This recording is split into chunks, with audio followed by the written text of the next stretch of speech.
అదే short video. ఈ short వీడియోలో మనం కంట్రోల్ అండ్ కోఆర్డినేషన్‌లో ఉన్న కాన్సెప్ట్ మ్యాపింగ్ అనేది చూద్దాం. ఇక్కడ మనం చూసినట్లయితే నర్వస్ సిస్టమ్. హ్యూమన్ నర్వస్ సిస్టమ్‌లో మనకి చూసినట్లయితే 2 టైప్స్ అనేవి కనిపిస్తాయన్నమాట. సెంట్రల్ నర్వస్ సిస్టమ్ అలాగే peripheral nervous system. Central nervous సిస్టమ్‌ని మనం సిఎన్ఎస్ అని చెప్పొచ్చు. Peripheral nervous system PNS.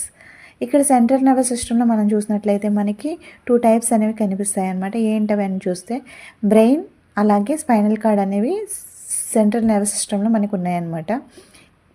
ఈ బ్రెయిన్ చూసినట్లయితే బ్రెయిన్‌లో మనకి మళ్ళీ 3 టైప్స్ అనేవి కనిపిస్తాయన్నమాట.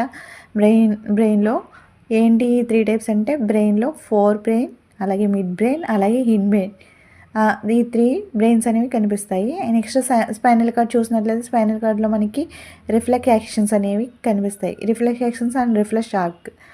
Reflex actions and reflex arc అనేది కనిపిస్తుంది. నెక్స్ట్ మనం పెరిఫెరల్ నర్వస్ సిస్టమ్ చూసినట్లయితే ఈ పెరిఫెరల్ నర్వస్ సిస్టమ్‌లో మనకి క్రానియల్ నర్వస్ ఉంటాయి, అలాగే స్పైనల్ నర్వస్ అనేవి ఉంటాయి. ఈ క్రానియల్ నర్వస్ అనేవి బ్రెయిన్‌కి సంబంధించి ఉన్నాయి. స్పైనల్ నర్వస్ అనేవి స్పైనల్ కార్డ్‌కి సంబంధించినవి. నెక్స్ట్ మనకి ఇదంతా హ్యూమన్ నర్వస్ సిస్టమ్ అనమాట. ఇదంతా human nervous system.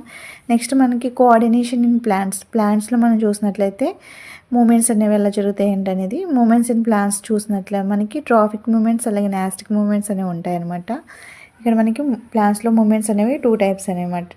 Traffic moments అలాగే నాస్టిక్ మూమెంట్స్.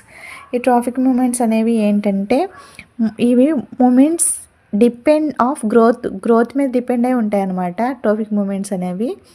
ఓకే, ఈ ట్రాఫిక్ మూమెంట్స్ అనేవి మనకి ఇక్కడ గ్రోతింగ్ మీద డిపెండ్ అయి ఉంటాయి అన్నమాట.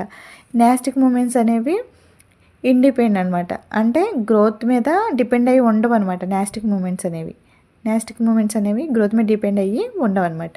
ఇక ట్రాఫిక్ మూమెంట్స్ చూసినట్లయితే గ్రోత్ మీద డిపెండ్ అయ్యి ఉంటాయని చెప్పాం కదా. ఇవి టైప్స్ చూసినట్టు మనకి ఈ మూమెంట్స్ పోటోట్రోపిజం, అలాగే జియోట్రోపిజం, అలాగే హైడ్రోట్రోపిజం, నెక్స్ట్ కీమోట్రోపిజం. ఈ టైప్స్ అనేవి మనకి ట్రాఫిక్ మూమెంట్స్లో కనిపిస్తాయి అనమాట. నెక్స్ట్ నాస్టిక్ మూమెంట్స్ ఏమని చెప్తున్నాం మనం ఇక్కడ గ్రోత్ మీద డిపెండ్ అయ్యి ఉండవు ఈ మూమెంట్స్ అని చెప్తున్నాం కదా. దీనికి మనం ఫర్ ఎగ్జాంపుల్కి టచ్ గురించి చెప్పొచ్చు అనమాట. ఫర్ ఎగ్జాంపుల్కి మనం టచ్ మీ నాట్ ప్లాంట్ ఉంటుంది కదా. ఈ టచ్ మీ నాట్ ప్లాంట్ మనం అనేది టచ్ చేసిన వెంటనే అది ఏమవుతుంది, ఒక మూమెంట్ అనేది చూపిస్తుంది మనకి అది క్లోజ్ అవ్వడం మనం చూస్తాం. సో ఇలాంటి మూమెంట్స్ని మనం నాస్టిక్ థిగ్మోనస్టీ అని చెప్పొచ్చు.